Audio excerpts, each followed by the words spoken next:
You're listening to a Frequency Podcast Network production. The Brock and Dalby Podcast. This is the Brock and Dalby Podcast. Welcome to Friday. My name is Brock. I'm Dalby. Heads up, we are on vacation next week, so won't have any podcasts. No, but you know what? This is episode 349, and unless you're me, Brock, or our parents, you probably haven't listened to all of them. Yeah, lots of stuff to catch up on, so go through some of the old stuff, and then we'll be back after the August long weekend. Yeah, you've been getting podcasts every day from us. Let us have some time. But we do got to talk about some very sad news. As Hulk Hogan passed away yesterday, and you're the big wrestling guy here, so I want you to speak, what did Hulk Hogan mean to you growing up? Well, I mean, Hulk Hogan changed the business. Hulk Hogan was the first of the larger-than-life characters that kids gravitated towards. And you think, the beginning, it's funny when you find these old clips of before Hulk Hogan came to WWF, when he was, still starting in the business and coming up. And he was mostly, an evil bad guy that would go from territory to territory and put over the babyface of whatever town they were in. But then they kind of put the rocket on him, and it was the train, say your prayers, eat your vitamins. He'd wrestle with the crucifix around his neck, and it was always the sound of the crowd cheering. He would Hulk up, and he would come back, and he would overcome. I mean, you talk about body slamming Andre the Giant and taking down King Kong Bundy, Sergeant Slaughter during the Iraq War, all that stuff. I think the big thing is Hulk Hogan was part of not only one specific generation, but like Ozzy Osbourne, a plethora of kids growing up over multiple generations helped raise them, inspire them, entertain them. No matter when if you were born in the 60s or later, there was a point in time where Hulk Hogan was a big deal, whether it was his time in the AWA, the Red and the Yellow. He was Thunder Lips, the ultimate male in Rocky III. Then he became the NWO Hollywood Hulk Hogan. Don't forget he was in the Three Ninjas. He was in the Three Ninjas Kickback, if I'm not mistaken. Yeah. Also, the reality show, we talked about it with Ozzy. Hogan Knows Best. Hogan Knows Best. There was this time in TNA wrestling. There was his comebacks in WWE. Suburban Commando is still one of the greatest movies of all time. This man was everywhere in everything, and if you believe him, was almost part of Metallica. Allegedly. This is the Brock and Dalby Podcast. Chuck E. Cheese himself was arrested in Tallahassee, Florida on credit card fraud. Charles Entertainment Cheese himself? Well, a guy at least wearing the Chuck E. Cheese suit at the place got arrested by police. Look at these photos. Oh, they wouldn't even let him take the head They went off. into the Chuck E. Cheese while he was in there, entertaining the kids and whatnot, in the full mascot suit. They brought him out in handcuffs, didn't even bother to have him take the suit off. He has been charged with felony credit card theft, criminal use of personal identification, and a fraudulent use of a credit card over 2 times and over $100. I'm not laughing at his crimes. That sucks that he did that. I hope that this person faces... But think about how traumatizing for the kids, Oh, my man. God. And the cops bust in there. All right, get the mouse on the ground. Yeah. They took him out in handcuffs. I don't know if it's the cops didn't want to, scare the kids by taking off the mascot head, which I know, does freak some kids out when they see that stuff. Take him to the back. There's a change room. But then at the same time, if you're a parent and you've been spending a lot of money at Chuck E. Cheese... This is it. If your kid is now terrified of Charles Entertainment Cheese, this is a win-win for you. We can't go to Chuck E. Cheese for your birthday, Timmy. We do not support crime in We this family. cannot trust that rat anymore. The Brock and Dalby Podcast.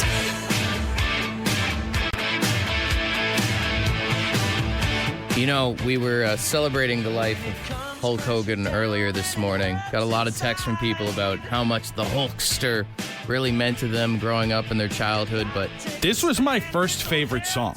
It wasn't some Raffy song, or it wasn't a rock song or anything. This song was the first song I can look back at in my childhood and be like, that was my jam. felt like it gave you strength too, which I love the text that we got from friend of the show, Josh. He said, I wonder how many t-shirts Hulk Hogan is responsible for kids ripping up. Or at least attempting to rip up and baking necking the hell out of their shirts. I was going to say, I definitely tried. But that was the thing that, if you don't know, wrestling's a little bit not always on the up and up. I was older than I should have been when I realized that Hulk would give it like a little snip at the top before he would do the pull. I remember as a kid going into the bathroom and trying like hell and just stretching out his shirt. Right. My mom being like, "What are you doing?" All you're hearing is those like snapping fibers, but nothing's ripping. And to think about it, what would you have even done if it did rip? Now you're just standing there shirtless like I did it. You would have felt accomplished or something.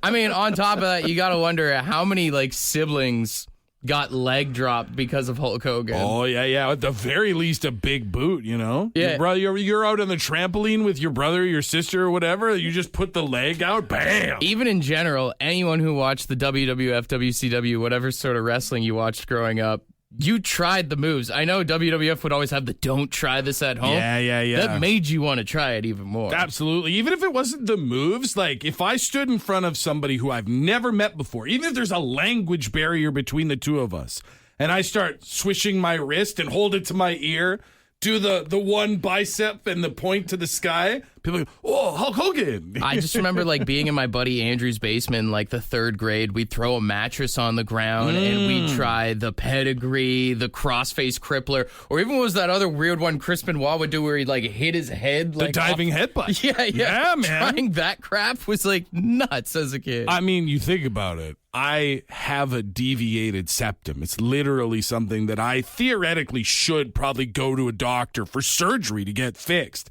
And it's because while wrestling with my stepdad, he accidentally hit me with Sweet Chin Music right in the nose, brother. Man, any kid who found a foldable chair in their garage, Yeah. they most definitely took it into some action. Hey, you know what? I'm going to go ahead and say this. As somebody who has hit people with steel chairs, yourself included, feels good. It feels damn good. It sucks to get hit with, but when you hit someone across the back with a chair, it feels good. Little brothers across the world were tortured because of what their older brothers saw in wrestling. Dude, how many kids out there never grew to their peak height because they got tombstoned by an older brother or a cousin or something at like a gathering? Yeah. How many little brothers were told, "You're fine, you're fine, you're Get fine." back up. Yeah. No, listen, stop crying. What would Hulk Hogan do? The Brock and Dalby Podcast. The Brock and Dalby Podcast. Nick, you ever try and pull some wrestling moves off at home? So me and my brother were pretty heavy into wrestling back in the day, and Stone Cold Steve Austin was probably our icon, so we'd always get on the couch. I'd give him a bit of the shin, try to put a can of Coke on my shoulder, and give him a good old stunner. Why a can of Coke? Well, we were like 7 or 8. We couldn't drink beer at the time. That's all we had. Just because Stone Cold had beer? I 100% most definitely took like 2 cans of root beer at one point and smashed them together. Just poured it all over the wall. It was everywhere. So, you know what? Professional wrestling is responsible for so many kids getting injured. Stone Cold Steve Austin was responsible for sticky messes for moms cleaning up all over the place.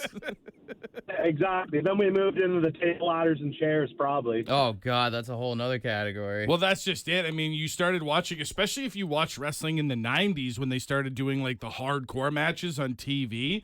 And all of a sudden, your little childhood brain would look around the house and be like, that's a weapon and that's a weapon. The first time the Dudley Boys pulled out a cheese grater on television, I remember looking at my brother and going, huh? Even anytime I saw like one of those tables, I'd be like, oh. Well, and then you just grow up to be a Bills fan. That's Yeah, exactly. That's the whole thing. We've got Doug on the phone. Doug, did you ever attempt to pretend to be a wrestler? Oh, it was my first career choice. I had a balaclava all the time on my face in the middle of summer, just waiting to be a wrestler. I sweat to death, but I didn't care. I was the mass destroyer. The guy ran at me full speed, and it's usually something that they do off the ropes, and he just ended up back body. Like I was supposed to lift him up in the air, and he was supposed to land on his back, but he just full on knees to the face. Nose shattered, blood everywhere. He went over, but I think it was more momentum than anything. I've had 9 since, so yeah.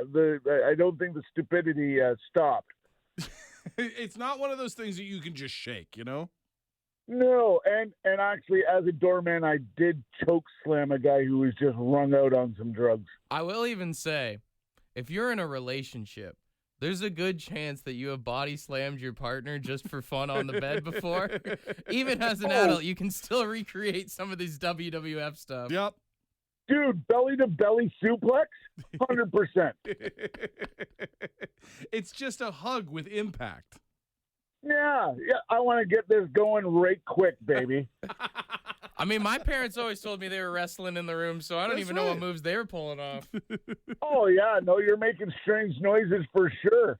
Chokehold has a whole different meaning when you're doing that. This is the Brock and Dalby Podcast. I was just reading this interesting story. A guy in Australia. You ready for this headline? Okay. Australian man busted for stealing 53 individual right shoes. Sorry, just the right shoe? So he was in a mall and he broke into a store and he stole 53 right shoes only. He was caught. He's been arrested, thrown in jail now. He has not answered why he only stole right shoes, though. It remains a mystery as to what he had against the left shoes in the store. Was he just stealing? Do you think he was stealing like the sample ones on the rack? Maybe that's what it is, because those do tend to be. It's either a right or a left, depending on the way the wall goes. Yeah, exactly. So like maybe that was it. It was more of like a crime of convenience and not some weird right foot fetish, I guess. I don't know. That's the only other option, right? That's it. Really, there's a limited number of reasons why somebody would do this. Now, 53 of the shoes were stolen. Only 51 of the missing shoes were returned to the store. Damn, there's still 2 right shoes out there on their own. The one thing I wonder is, stolen goods or whatever, like usually they don't resell that stuff. So I wonder if the store is going to sell these shoes and repair them up with their lover, the left shoe. Yeah. Do they come at a discount? I mean, you would have to, right? If somebody stole 53 right shoes for, again, what can only be assumed as some sort of weird ritualistic behavior, you can't expect me to pay full price for that. I at least got to pay 50%. I'm only paying for the left shoe. I'm only paying for the one that wasn't stolen. I want half off. Yeah. I want a left shoe deal. The Brock and Dalby Podcast. Just thinking about it now, that story that we just talked about the guy stealing all the right shoes, that's got bad puns written all over it. There are so many jokes that can come from the headline is Australian man busted for stealing 53 individual right shoes. You could say only taking the right shoe is a weird choice. Usually people claim to have 2 left feet. Australian man busted for stealing 53 individual right shoes. I guess you could say he was on the left side of the law. Australian man busted for stealing 53 individual right shoes. And friends of the accused were shocked because they said he'd always seemed rather straight-laced. Australian man busted for stealing 53 individual right shoes. Some people just don't make right decisions in life. Australian man busted for stealing 53 individual right shoes. Police do not believe that he had an accomplice, but rather was the sole suspect. Australian man busted for stealing 53 individual right shoes. Must be a Republican. They hate the left. Got one more. Okay. Australian man busted for stealing 53 individual right shoes only. Turns out there really is such a thing as a halfway crook. Is that a Mobb Deep reference? Damn right it is. I got one more. Australian man busted for stealing 53 individual right shoes. You know what they say. 53 rights do make a wrong. The Brock and Dalby Podcast. Yesterday on the show, we did something cool where we looked at, what songs bands play the most live at their shows. What's that stupid wheel in the sky? I'm still rattled. Still pissed about that one? If you want to hear that, you can check out yesterday's podcast. Well, we kind of talked about how Metallica played Master of Puppets 1,174 times, and that is an 8-minute and 36-second song. It's a considerable chunk of your life. Well, I was curious. I was like, how many days have they actually played Master of Puppets throughout their entire career? Oh, yeah. If you add up 836 minutes, or 8 minutes and 36 seconds, Right. times 1,174 times playing the song, that roughly works out to about 7 days of their entire career. 7 days of just a full calendar week dedicated to nonstop Master of Now Puppets. think of your favorite song. Yeah. And think about playing that for 7 days straight, and that is the only thing you hear. Well, and that is just at concerts with set lists on that website. That doesn't include any of the time that they would have played it at like private functions. That wouldn't include the time spent putting the song together, playing in the studio. Oh my God. You yeah. really think about like some of these guys, a good chunk of their life is just that song, those notes. I'll tell you right now, if I had to listen to Master of Puppets, just listen, not even play it for other people, for a calendar week, I would never want to hear that song again. Like, this is why your favorite bands hate your favorite song. Well, it's the equivalent of, I don't know, working in a kitchen and making the same food over and over, or any job really where you're just kind of doing repetitive stuff. I think the only difference is that at least, I guess, you got to create it. It is your baby. You're doing a job that most people would dream for. But at the same time, like any sort of job, I guess being a musician does have its repetitiveness of something getting very old very fast for you. Well, and that's just it, because even like you think about like if you play an instrument, maybe you learned how to play guitar because you loved Master of Puppets, and that was the song you taught yourself how to play. And anytime you play it, you feel a personal sense of pride and satisfaction. It goes away once your muscle memory kicks in. Like, that's the thing, is like James can probably play his part on Master of Puppets in his sleep. If you put a guitar in his hand while he was passed out, his fingers would probably just naturally start playing those chords. Like, eventually, it's not even fun anymore. If the crowd is not into it, if they're not giving back so that you could have at least some dopamine come out, you're just like, yeah, just get through this. Well, I was curious because Master of Puppets works out to 7 days, and I don't know if you remember, like earlier in the year, we tried to look up what are the most played songs on the station. Right. And it ended up being Stone Temple Pilots' Interstate Love Song, which clocked in at around like 716 plays. Oh, that's right. And yeah, it's probably played even more since we did that math. Well, sure. So that's a 3 minutes and 14 second song. So roughly that works out to over 38 hours of that song being played. Like if you played it back to back to back over as many times we played it over 5 years. A day and a half of nothing but Stone Temple Pilots, just starting and ending and starting and ending. Sounds like torture. And again, I say that as a Stone Temple Pilots fan. There's no song you could put on like that wouldn't be considered some sort of torture. So when you guys say that we play the same songs over and over, it could be worse. We could literally start playing the same songs over The and Brock over. and Dobby Podcast. Tipping is one of the most argued about topics I think that most people have outside of like sports, politics, religion, as to whether or not you should be tipping. Now, when you go to restaurants, I believe, and I know you believe, generally, tipping is expected. It's just the way the economy is set up. You tip your server so they don't have to pay to serve you. Agreed. I think if I go out to eat and sit down somewhere, I will tip. That's customary. I think the other one is when I go on vacation to a resort. Yeah. Is another one. But that's selfish because it's for better service. And Right. then I'll also say if I get something delivered, I'll tip because of the effort of convenience. Although a lot of these apps like Skip the Dishes and Uber, they need to stop calling it a tip and more of a bid. Yeah. Because it's the only way like the drivers really make money. Plus, at the same time, if you are tipping higher on a Skip the Dishes or an Uber, they will pick up your food faster. They will drop it off first or whatever. That's just it. You are bidding for their services. You're right. And like tipping in advance also feels crazy because the idea is you're supposed to be tipping based on the service rendered.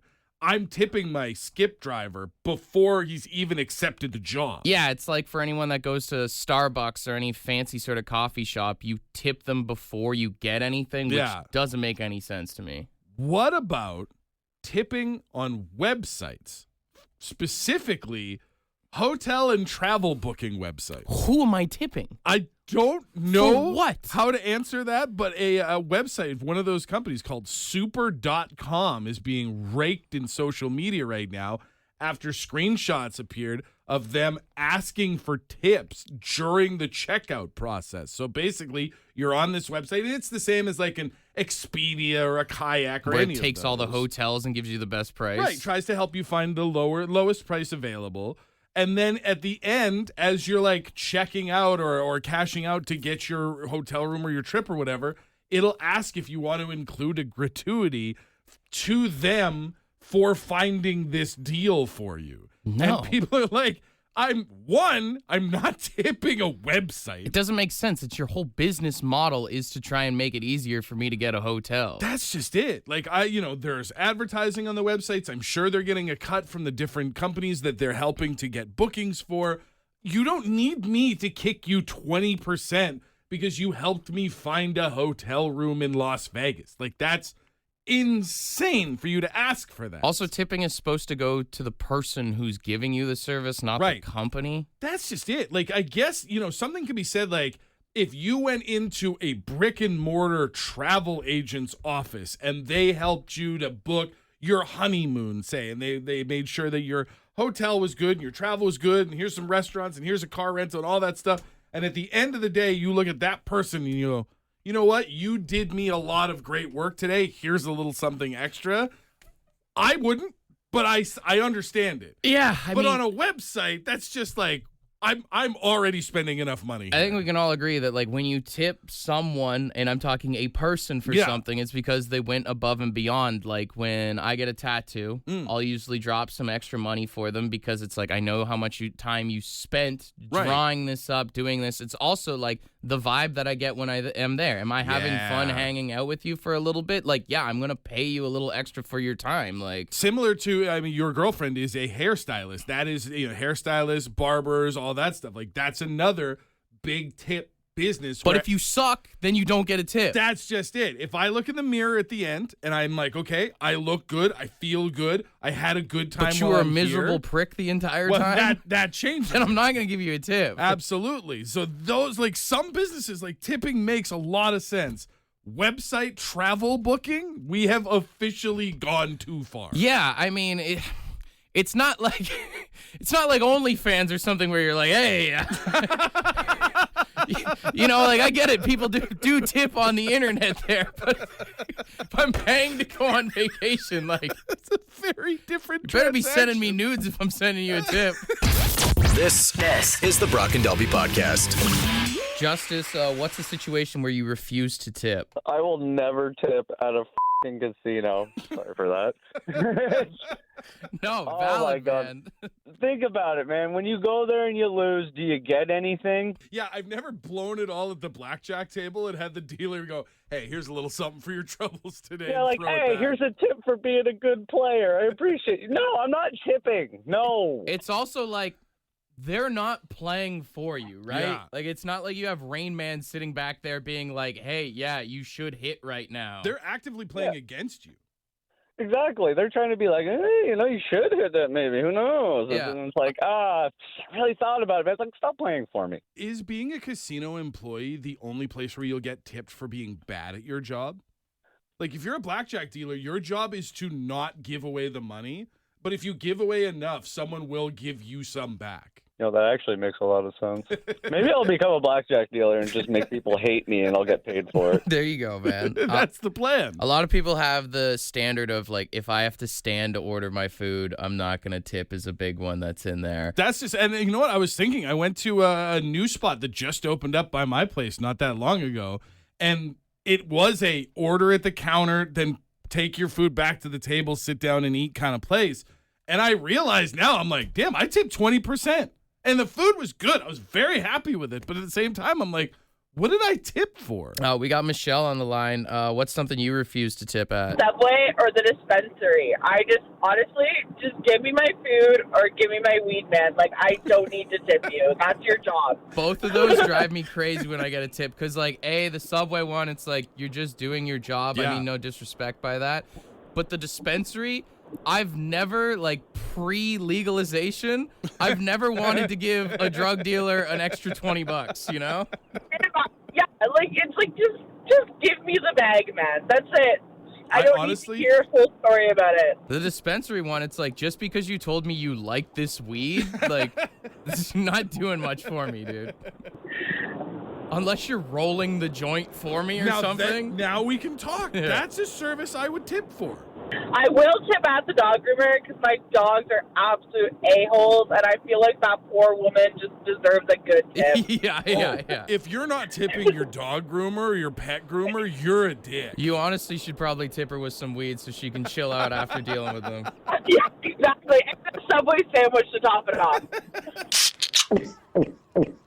The Brock and Dalby Podcast. Of course, we've chatted a few times about how sadly Hulk Hogan did pass away yesterday, but also yesterday apparently Chuck Mangione, the trumpet player, passed away, and then on the same day as Ozzy, the Golden Earring singer passed away as well. Yeah. The Chuck Mangione one, that feels like the King of the Hill curse is a real thing. People who are involved in that show keep passing away. Well, I feel like this week in general, it kind of sucks if you die, especially if you're famous, because you're overlooked, especially by Ozzy. Like, I didn't even know the guy from Golden Earring passed away on the same day. And then with Hulk Hogan right afterwards, I mean, I saw that there was the kid from The Cosby Show passed away, too. Malcolm Jamal Warner. Yeah. And, he was another big one. It all is just, like, getting overlooked right now. And not that there's a good time to die or anything. No, obviously, but you're right. Like, we're burying the lead a little bit on, like, so many people have passed away this week that meant a lot to a lot of different people,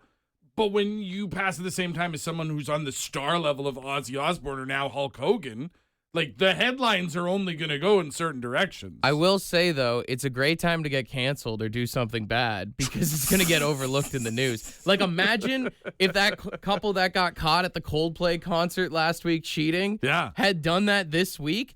The headlines would not have been as big. Oh, Buddy still works for Astronomer, 100%, if that's the case, because everybody's like, oh, man, that's weird that happened at the Coldplay concert, but Ozzy passed away. That's such a bummer. If you're thinking about doing something shady, try and plan it out when a big celebrity dies. And for the record, the window is passed. You've missed your opportunity here. We're back to being able to pay attention if you do something dumb, but next time. The week's not done yet. There could be another big one. Who knows? Ready. The Brock and Dalby Podcast. The Brock and Dalby Podcast.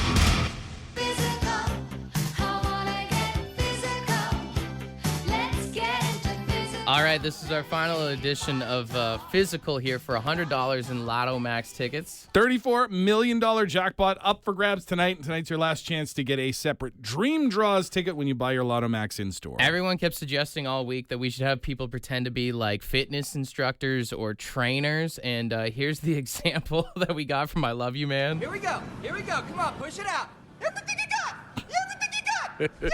Now, we're not looking for you to do that, but that's just an example. Hey, if you want to, if that's the route you wanted to go, we're not here to tell you it's wrong, but it is open to your own interpretation of what that person would sound like. We're going to put 10 seconds on the clock. You got to pretend that me and Dalby are on the bench press right now, and you are trying to motivate us to get to 10 reps, all right? And I will say, when we give you 10 seconds, we expect you to make, like, don't just come on and be like, all right, lift that weight, and then be done. Like, use the time. If you are not one of our gym instructors, that does mean you are a judge, so 762-555. Judge accordingly. We go to line 1, though, here. Hey, good morning. Who's this? This is Nick. Nick, are you ready to play with us this morning? I'm ready. All right, we need you to be a gym instructor. I will count you in from 3 to 1. Are you ready to motivate us? I'm ready to motivate you. All right, 3, 2, 1. Take it away, buddy. One more. Lock out. Good. 5 more. You got this. Don't you want people to love you? Don't you dare disappoint me. Put me to a cop. I'm not going to lie. I was kind of like, this is pretty standard. Don't you want people to love you? Don't you want people to love you? Took me out, That hits man. close to home, brother. Fantastic work, Nick. All right, stay on hold, okay, buddy? Damn, Nick. That was a hot start. That was great. Caller number 2, what's your name? Ern, are you ready to play? Yep. Shot. All right, I'll count you in from 3 to 1, and you need to motivate the hell out of us to get to those 10 reps. 3, 2, 1, take it away, buddy. Come on, Brock. You're at 9. You can do 2 more. Let's go. Push. There it goes. Okay, come on, Brock. You're on 10. Go. Push. Good job, Brock. Oh, you're stronger than I thought. Now, listen, you're not allowed to just pick Arn because he said the words "good job, Brock." All right, that's not fair. That's my kink. I also like that in the idea that he had to come up with an example of coaching somebody. He didn't even think to use my name. Being in the gym.